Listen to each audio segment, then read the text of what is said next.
Assalamualaikum warahmatullahi wabarakatuh. Salam sejahtera untuk kita semua. Bapak Ibu, saudara-saudara sekalian, kita berjumpa lagi dalam pembahasan IASP 2020 dengan komponen mutu guru. Saya Sumarna Surapranata. Bapak Ibu sekalian, komponen mutu guru dan subkomponen mutu guru terdiri atas kompetensi guru untuk SD MI, SMP MTS, SMA MA, SMK, MAK, dan SRB. Ini yang kita sebut butir inti. Hanya ada satu. Sedangkan untuk butir kekhususan, untuk SD, MI juga ada satu. Yang kedua adalah pengembangan profesi guru. Untuk butir inti ada dua, sedangkan untuk kekhususan SMK ada satu. Yang ketiga adalah inovasi dan kreativitas guru. Untuk butir inti juga ada satu. Bapak Ibu sekalian, mari kita lihat. Di dalam IASP 2020 ada 7 aspek. Yang pertama adalah kita sebut dengan komponen. Yang kedua subkomponen. Yang ketiga ada indikator. Yang keempat pernyataan. Yang kelima ada capaian kinerja.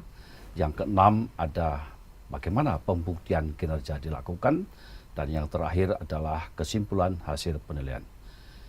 Untuk yang khusus tentang capaian kinerja, kita ukur dengan 1 sampai dengan 4. Sedangkan untuk pembuktian kinerja ada beberapa hal. 1 tentu saja observasi. Yang kedua dengan wawancara. Yang ketiga dengan dokumen. Yang keempat bisa kita lakukan dengan cara menyebarkan angket kepada stakeholder kita, kepala sekolah, guru, siswa, ataupun komite sekolah. Bapak Ibu sekalian, untuk khusus butir yang akan kita bahas adalah butir 21 tentang pengembangan profesional berkelanjutan, akan lakukan dengan 2 hal. Yang pertama adalah dengan dokumen, telah dokumen, dan yang kedua adalah dengan wawancara. Bapak Ibu sekalian, sebagaimana saya sebutkan tadi, khusus untuk pembahasan hari ini, kita akan melihat komponen mutu guru dengan subkomponen pengembangan profesi berkelanjutan. Mari kita lihat bagaimana indikatornya. Bunyi indikator adalah melakukan pengembangan profesi berkelanjutan. Pernyataannya adalah guru melakukan pengembangan profesi berkelanjutan untuk meningkatkan pengetahuan, keterampilan, dan wawasan. Bapak Ibu sekalian, capaian kinerja kita umpamakan seperti garis kontinum yang menunjukkan performance dengan deskripsi yang disajikan dalam marking rubrik atau leveling 1, 2, 3, dan 4. Untuk mendapatkan 4, tentu sangat sukar dibandingkan dengan 3, 2, ataupun 1. Karena apa? Karena deskripsi yang ada di level 4 lebih kompleks daripada 3, 2, ataupun 1. Mari kita lihat Bapak Ibu sekalian, leveling yang kita buat untuk butir 21 ini. Yang pertama adalah guru melakukan pengembangan profesi berkelanjutan berdasarkan inisiatif sekolah atau madrasah. Dan yang kedua adalah hasilnya belum berdampak terhadap peningkatan mutu pembelajaran dan capaian siswa dalam bentuk kegiatan yang masih terbatas. Jadi ini level yang paling rendah pada peningkatan pengembangan profesi berkelanjutan. Kita lihat level kedua adalah guru melakukan pengembangan profesi berkelanjutan. Ada 3 nih. 1, atas himbauan. Yang kedua, sudah berdampak. Dan kegiatannya dilakukan melalui beragam bentuk. Bisa di KKG, bisa di MGMP, dan lain sejenisnya. Ini kita katakan level 2. Yang ketiga adalah guru melakukan pengembangan profesi berkelanjutan atas inisiatif sendiri. Ini yang keren ini. Dan hasilnya berdampak terhadap peningkatan mutu pembelajaran dan capaian belajar siswa. Yang ketiga, dilakukan beragam kegiatan, KKG, MGMP, diskusi ilmiah, dan sebagainya. Dan yang keempat, membagikan praktek baiknya. Hasil dari kegiatan-kegiatan itu dibagikan kepada siapa? Hanya kepada teman sejawat di sekolahnya sendiri. Bapak Ibu, level yang paling tinggi adalah level 4. Yang saya katakan tadi, 1, 2, 3, 4 ini adalah garis kontinum. Yang keempat ini tambah komplit. Yang pertama inisiatif sendiri. Yang kedua dampaknya ada. Yang ketiga beragam bentuk dilakukannya di KKG, MGMP dan sebagainya. Praktek baiknya dibagikan di dalam sekolah maupun di luar sekolah. Ini yang lebih keren. Ini kata kunci yang sangat penting di dalam kita melihat capaian kerja yang dilakukan oleh guru untuk pengembangan profesi guru, kompetensi berkelanjutan. Bapak Ibu sekalian, di dalam instrumen kita terdapat aspek yang lainnya adalah untuk pemberian kinerja, kita berikan definisi dulu. Apa yang dimaksud dengan pengembangan profesi berkelanjutan, yaitu kegiatan guru, upaya guru untuk meningkatkan karir dan profesinya yang dilakukan secara sistematik, bukan hanya sekali, bukan hanya 2 kali, tetapi secara sistematik dengan menggunakan berbagai cara dan wahana. Bapak Ibu sekalian, untuk melihat PKB atau pengembangan profesi berkelanjutan itu, yang saya katakan tadi di dalam grafik yang 7 itu, ada 2. Khusus untuk butir nomor 21, yaitu telaah dokumen dan wawancara. Untuk melakukan telaah dokumen dan wawancara, Anda sebagai asesor, Anda sebagai pelatih asesor harus mampu melakukan apa yang kita sebut dengan professional judgment. Apa itu professional judgment? Kalau kita sebagai guru, kita punya kemampuan yang disebut dengan kemampuan sasmita, yaitu kemampuan untuk mengetahui keadaan sekitar kita dengan sangat cepat. Kalau kita ingin melihat umpamanya bagaimana guru melakukan pengembangan profesi berkelanjutan, tentu secara kasat mata Anda bisa menentukan, Anda bisa melakukan professional judgment. Melalui apa? Melalui wawancara. Bohong nggak nih kepala sekolah, gurunya terutama, untuk membuktikan benar tidaknya, kita wawancara juga kepala sekolah atau wakil kepala sekolah. Secara kasat mata, Anda bisa melihat dokumennya. Ada tidak hal-hal yang akan kita tanyakan. Anda sebagai asesor, Anda sebagai pelatih asesor, harus mampu menemukan, melakukan professional judgment ini untuk membuktikan capaian kerja yang dilakukan. Untuk melihat jaringan kita, YouTube kita, Anda bisa link ke BAN SM, Badan Agresi Sekolah dan Madrasah. Di YouTube kita akan sajikan berbagai ragam penjelasan tentang butir-butir IASP yang kita sudah siapkan. Bapak Ibu sekalian, itu penjelasan secara gamblang dari 1, 2, 3, 4 di dalam aspek IASP ini. Selanjutnya mari kita lihat satu persatu. Nah, Bapak Ibu sekalian, kita lihat di video, ya, ada dalam kami sebutkan dalam pengembangan profesi guru selalu belajar dan belajar dari waktu ke waktu di berbagai macam kegiatan formal maupun informal. Mereka senantiasa haus sebagai seorang guru untuk belajar dalam rangka menyesuaikan pengembangan ilmu pengetahuan. Guru melakukan pengembangan profesi berkelanjutan atas inisiatif sendiri yang hasilnya berdampak terhadap peningkatan mutu pembelajaran dan capaian belajar siswa yang dilakukan melalui beragam kegiatan belajar, antara lain diskusi antar teman sejawat, KKG, MGMP atau sejenisnya. Karya daring mengikuti diklat seminar, publikasi ilmiah, karya inovatif, dan membagi praktek baik kepada orang lain di dalam maupun di luar sekolah. Madrasah, baik secara lisan maupun tulisan, melalui berbagai macam media. Kita lihat, bisa lihat di dalam video tayangan yang kita saksikan sekarang ini. Teman-teman sekalian, para asesor, para pelatih asesor, mari kita lihat, kita gali satu persatu. Di dalam format instrumen yang kita kembangkan, ada dokumen itu dibagi ke dalam 2 aspek. Ada yang disebut di kolom 1 itu nomor aspek, Yang kedua, di kolom kedua adalah aspek dan indikator. Nanti kita temukan dokumen, namanya apa. Yang berikut adalah hasil telah dokumen. Khusus untuk dokumen aspek butir item maksud saya, untuk dokumen butir item nomor 21 ini ada dua aspek. Aspek pertama adalah melakukan pengembangan profesi berkelanjutan melalui ragam kegiatan. Dapat dilihat dari apa? Ada 4. 1, guru melakukan pengembangan profesi melalui KKG, MGMP, kelompok kerja guru, dan musyawarah guru mata pelajaran.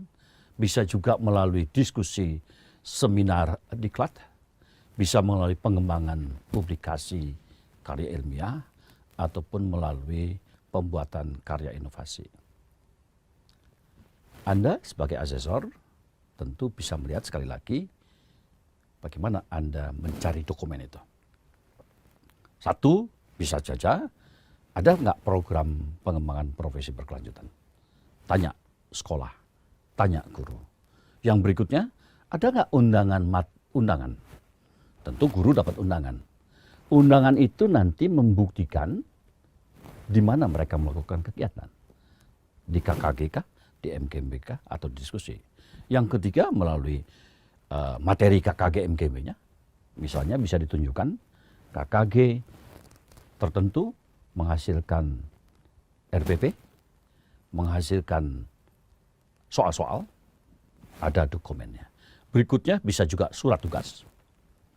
Ada surat tugas dari dinas, ada surat tugas dari pimpinan sekolah, madrasah. Ya, apakah dia atas inisiatif sendiri atau atas undangan dan sebagainya. Bisa juga dengan foto kegiatan, hasil kegiatan. Ini yang pertama. Yang kedua adalah ada nggak sertifikatnya? Harus hati-hati ketika sertifikat. Sekarang banyak orang bisa mencetak sertifikat sendiri di rumah, ya, dirancang sendiri bisa. Yang berikutnya adalah publikasi ilmiah. Kalau publikasi ilmiah bisa dilihat. Ada nggak? Apakah di koran? Kalau sekarang digital bisa dilihat. Guru anu, si A, si B, si C, karya publikasinya bisa dilihat.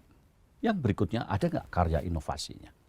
Dokumen-dokumen ini Anda tuliskan di dalam hasil telaahnya. Ada nggak? Di sinilah saya katakan Anda sebagai asesor harus punya professional judgment. Kira-kira professional judgment-nya seperti apa? Saya kasih contoh di sini adalah sebagian besar guru telah mengikuti kegiatan diskusi, seminar secara rutin untuk membahas materi yang diperlukan dalam kurun tertentu. Dalam mereka juga memiliki publikasi ilmiah dan karya inovasi. Sekali lagi, ini adalah salah satu contoh. Anda tidak perlu mengcopy paste langsung, karena nanti bergantung kepada bukti di lapangan dan profesional Anda sebagai asesor. Yang berikutnya adalah aspek yang kedua. Kita lihat aspek yang kedua itu membagikan hasil dari PKB di dalam maupun di luar sekolah. Ada 2 indikatornya. Ada aspek mereka membagikan, ada 2 indikator.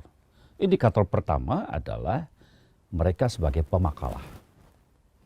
Bukan pembuat makalah. Kalau pembuat makalah ada di yang kedua. Mereka sebagai pemakalah. Di diskusi, di seminar, di pelatihan, baik luring maupun daring. Termasuk di YouTube. Zaman sekarang, orang banyak mengupload kegiatan mereka di YouTube. YouTube atau daring itu adalah salah satu bukti mereka membagikan di dalam maupun di luar sekolah. Yang berikutnya, ada nggak makalah yang ditulis? Ada nggak paper? Ada nggak artikel? Ada nggak mereka menulis panduan? Ini indikator-indikator untuk menunjukkan bahwa guru di sekolah itu aktif membagikan PKB mereka, hasil PKB mereka, atau karya mereka di dalam maupun di luar sekolah. Anda sebagai asesor, sekali lagi harus punya sasmita. Harus punya kemampuan untuk melakukan professional judgment. Nama dokumennya Bisa makalah, bisa tulisan, bisa hasil seminar, bisa paper, bisa buku, bisa panduan. Atau yang paling gampang sekarang, tanya, linknya apa? Nama YouTube-nya apa? Anda bisa pegang HP, tunjukkan. Di sini saya kasih contoh saja, terdapat guru sebagai inisiator yang membagi praktek baik yang dilakukan secara rutin dan sistematis melalui berbagai macam media. Bapak Ibu sekalian, saudara-saudara, saya di sini memberikan contoh satu orang sebagai inisiator. Anda mungkin menemukan ada dua inisiator. Tapi Anda jangan sekali-kali menulis semua guru jadi inisiator. Sebab kalau semua guru jadi inisiator, semua guru jadi pemakalah, apalagi luring, maka sekolah ditinggalkan. Tidak ada guru yang ngajar di situ. Yang berikutnya teman-teman, Bapak Ibu sekalian, bagaimana kita melakukan wawancara. Di sini kami contohkan ada 4 aspek yang diwawancara dan indikatornya. Yang pertama adalah kita tanya, apakah betul guru melakukan pengembangan profesi berkelanjutan atas inisiatif sendiri. Ada 3 hal, ada 3 indikator. 1, memang karena kebutuhan pengembangan diri. Yang kedua, karena ada aturan. Harus memenuhi angka kredit umpamanya, untuk kenaikan pangkat, mereka harus mengikuti pengembangan atau mengikuti pelatihan sekian jam. Ini yang disebut dengan melakukan pengembangan profesi memenuhi aturan dan kewajiban. Yang ketiga adalah permintaan kepala sekolah. Di sini kami contohkan 2 pihak yang kita tanya. Yang pertama adalah kepala sekolah atau wakil kepala sekolah. Yang kedua guru sendiri. Ini contoh kepala sekolah memberikan fasilitas sepenuhnya kepada guru yang akan melakukan pengembangan profesi berkelanjutan. Sekali lagi, contoh. Anda wawancara dari 3 indikator tadi untuk 1 aspek inisiatif sendiri, Anda simpulkan. Tidak harus begini. Ini adalah satu contoh. Gurunya mengatakan, guru melakukan PKB atas inisiatif sendiri.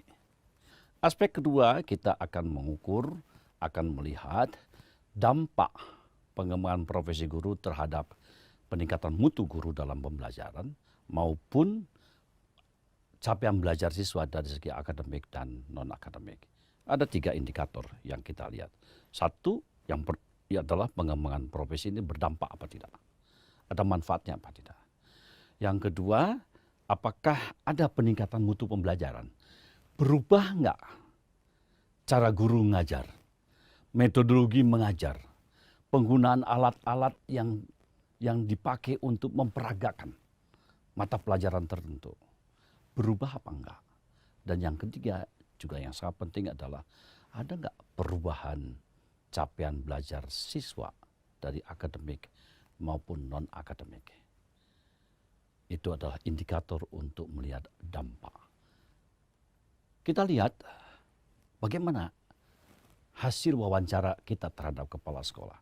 Saya katakan, ini adalah contoh. Ya, di sini saya tulis, kepala sekolah menilai PKB menjadi guru-guru lebih baik dalam mengajar. Sehingga hasil belajar siswa di bidang akademik dan non-akademik meningkat. Kepala sekolah maupun wakil kepala sekolah yang kita wawancara, kita simpulkan seperti itu. Bagaimana kata guru? Guru mengatakan materi-materi PKB sangat dibutuhkan untuk peningkatan proses pembelajaran, untuk meningkatkan pedagogi, untuk meningkatkan profesional, dan membantu dalam proses pembelajaran. Mungkin sebelum PKB, sebelum peningkatan kompetensi guru melalui kegiatan di KKG MGMP, guru tidak tahu bagaimana cara membuat alat sederhana untuk IPA, untuk matematika. Tapi hasil dari diskusi mereka di kelompok kerja, mereka jadi tahu bagaimana cara membuat alat sederhana. Ketika sekolah tidak punya alat sederhana di kelas atau di sekolah mereka. Itu yang aspek yang kedua. Aspek yang ketiga adalah Bapak Ibu sekalian, ditinjau dari apakah kegiatan itu dilakukan melalui beragam bentuk. Saya katakan tadi ada 4. Kita wawancari kepala sekolah, wakil kepala sekolah, dan tanya guru. 1 di KKG MGMP atau sejenisnya. 2 di diskusi seminar atau diklat. 3 di publikasi ilmiah. Sekarang banyak sekali guru-guru keren, guru-guru hebat kita, membuat karya, menuliskan temuan, dan mereka upload di dunia maya, di YouTube. Yang keempat adalah, ada nggak karya inovasi ilmiah atau karya inovasi saja? Mungkin ada yang menyebut karya inovasi ilmiah, mungkin juga ada yang menyebut karya inovasi saja. Ini karya-karya mereka, kegiatan mereka, ragam bentuk kegiatan harus kita gali. Wakil kepala sekolah atau kepala sekolah mengatakan, ya mereka sudah melakukan. Dengan Anda deskripsikan sendiri. Yang berikutnya, guru juga mengatakan, rutin, ini buktinya Pak. Ini caranya Pak. Ini hasilnya Pak. Professional judgment Anda yang bisa mengisi kolom-kolom di dalam instrumen. Yang keempat Bapak Ibu sekalian adalah membagikan hasilnya di dalam dan di luar. Sama. Tadi dilihat dokumennya, sekarang kita lakukan wawancara.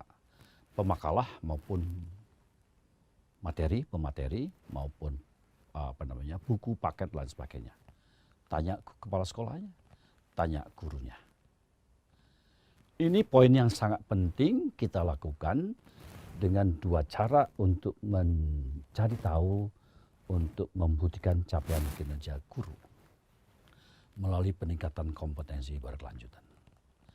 Bapak Ibu sekalian, bagian terakhir dari instrumen adalah rangkuman, dan ini yang sangat berat. Yang pertama adalah isi kolom 2, aspek kinerja indikator, dan kolom 4, level kinerja. Ini tidak dapat diubah. Saya langsung kepada praktek saja, mari kita lihat. Yang 1, di dalam rangkuman ada 6 kolom. Kolom 1 adalah menunjukkan nomor, kolom kedua menunjukkan aspek kinerja butir.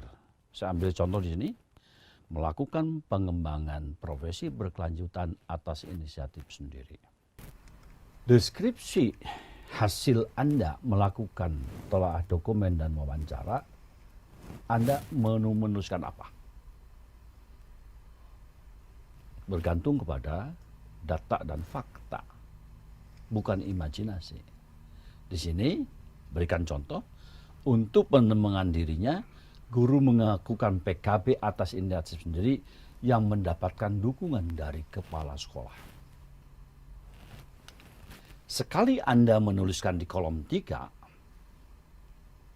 sesudah yakin, Anda akan langsung ke kolom 4. Sekali Anda mengklik di dalam sistem Sispena kita, sekali mengklik kolom 4, Anda tidak bisa balik lagi ke kolom 3. Ini penting. Ya.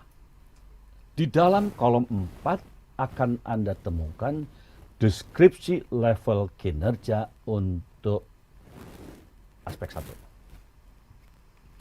Umpamanya di A, guru melakukan pengembangan profesi berkelanjutan atas dasar kebutuhan untuk pengembangan dirinya. Sedangkan Anda menuliskan kesimpulan, guru melakukan pengembangan dirinya, guru mengikuti PKB atas inisiatif sendiri. Kolom 3 dan kolom 4 Anda sandingkan. Hati-hati. Professional judgment di sini, Anda sebagai asesor harus clear cut. Pernyataan Anda di kolom 3 dicocokkan dengan kolom 4, mana yang cocok. Mana yang benar? Anda lingkari di kolom 4. Kalau Anda melingkari di kolom 4, Anda tidak bisa balik lagi ketika Anda klik. Di mana? Di sistem Sispena kita. Saya ulangi. Anda melakukan professional judgment statement, Anda menuliskan deskripsi hasil wawancara dan dokumen di kolom 3. Setelah Anda firm, setelah Anda yakin, klik di Sispena, enter, Anda akan menemukan kolom 4 A, B, C, D. Cocokkan antara kolom 3 dengan kolom 4. Akan begitu Anda melingkari, Anda tidak bisa balik lagi. Oleh karena itu hati-hati ketika Anda melakukan penentuan di kolom 4. Bapak Ibu sekalian, setelah kolom 4 selesai, Anda klik di dalam sistem Sispena kita, Anda akan temukan kolom 5, skor kinerja. Ada 3, ada 2, ada 1. 3 itu tinggi, bagus. 2 itu sedang. 1 itu rendah.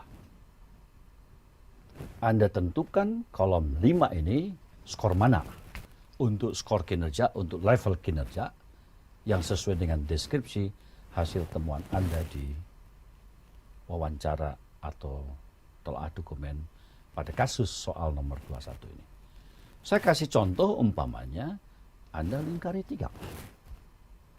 Klik. Sekali Anda sudah selesai, Anda tidak bisa lagi balik ke nomor 4, kolom 3. Tidak bisa. Apabila Anda temukan sesuatu yang menurut Anda kurang baik, atau sesuatu yang membuat Anda melakukan judgment, professional judgment, berikan catatan di kolom 6. Umpamanya di sini, sebagian besar guru telah melakukan kegiatan PKP atas inisiatif sendiri. Clear cut. Saya ulangi ini, karena ini bagian yang sangat penting. Yang kosong, Anda tuliskan hasil telaah, wawancara, dan dokumen pada kolom 3. Setelah selesai, klik atau enter nanti di dalam sistem Sispena kita, Anda akan menemukan level kinerja A, B, C, D. Dari level kinerja A, B, C, D ini, Anda tentukan mana yang sesuai dengan kolom 3 pada kolom 4 ini. Anda pilih A umpamanya, boleh. Pilih B boleh, pilih C boleh, pilih D juga nggak apa-apa. Bergantung kepada hasil deskripsi yang Anda lakukan. Setelah Anda klik lagi di sistem Sispena kita, Anda akan menemukan scoring yang kita sebut dengan skor kinerja. Anda pilih yang mana? 3 sangat tinggi atau sangat bagus, 2 sedang-sedang saja atau biasa saja, 1 tidak betul, tidak baik atau kurang. Untuk kasus ini, guru melakukan PKP atas inisiatif sendiri. Anda katakan sangat tinggi skor kinerjanya, maka Anda lingkari, Anda cari nomor 3. Sekali Anda sudah melakukan pengisian nomor 3, kolom 3 selesai, kolom 4 selesai, kolom 5 selesai, Anda tidak bisa balik, tidak bisa reverse. Apabila Anda menemukan sesuatu, Anda perlu catat, Anda catat. Umpamanya di sini sebagian besar guru telah melakukan PKP atas inisiatif sendiri, atau Anda mungkin bisa membuat Anda melakukan kesalahan pada pemberian skor kinerja. Bisa. Tapi di sini saya kasih contoh apabila sebagian guru telah melakukan kegiatan PKP. Ini aspek 1. Aspek 2, demikian juga sama. Professional judgment Anda ditentukan akan menentukan pemilihan penulisan pada kolom 3 dan pemilihan pada kolom 4 yang ABCD. Juga penentuan skor kinerja. Ini adalah aspek 3. Sama juga melakukan pengembangan profesi melalui berbagai macam bentuk. Yang kedua tadi, yaitu ada dampak terhadap peningkatan mutu pembelajaran maupun capaian siswa. Yang keempat, yang terakhir ini, membagikan hasil pengembangan profesi praktek baik kepada teman sejawat di dalam maupun di luar sekolah. Rentetan ini akan menghasilkan skor akhir seperti ini, yang kita sebut dengan skor butir. Bagaimana cara menentukan skor butir? Skor butir adalah total skor aspek, ada 4 aspek, dibagi 3 kali jumlah aspek. Bapak Ibu sekalian, teman-teman para asesor, ini akan secara sistematis dihitung oleh Sispena. Anda tidak perlu melakukan perhitungan pakai kalkulator atau pakai apapun. Ketika Anda di tahap berikutnya sudah menentukan di kolom 3, kolom 4, dan kolom 5 sedemikian rupa, maka sistem akan mengeluarkan skor 4 seperti ini. Demikian yang bisa saya sampaikan. Semangat akreditasi, transparan, terpercaya, dan profesional.